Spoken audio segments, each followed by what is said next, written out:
অনেকের একটা কমন প্রশ্ন আছে আমার কাছে, যেটা আমি সেশনে অনেক পেয়েছি, যে সম্পর্কে হেলদি থাকার বা সুস্থ সম্পর্কের মূল মন্ত্রটা আসলে কি। সুস্থ সম্পর্কের মূল মন্ত্র বা খুব শর্টকাট যদি বলতে চাই তাহলে একটাই, সেটা হচ্ছে ওপেন অ্যান্ড ক্লিয়ার কমিউনিকেশন।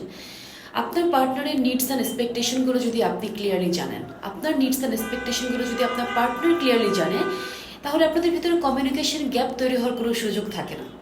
অনেক সম্পর্ক দেখেছি শুধুমাত্র কমিউনিকেশন গ্যাপের কারণে ডিস্ট্যান্সটা বেড়ে যায়, এবং আলটিমেটলি যে ডিস্ট্যান্সটা তাদের সম্পর্কের ভাঙনেরও কারণ হয়ে দাঁড়ায় এক সময়।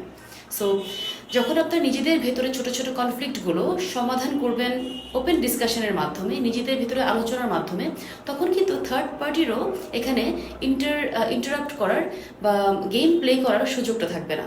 সো নিজেদের ভেতরে নিজেদের আন্ডারস্ট্যান্ডিংটা গ্রো করবে এবং নিজেরা সম্পর্কের ভেতরে হেলদি থাকবেন। So take that control of your relationship and grow together.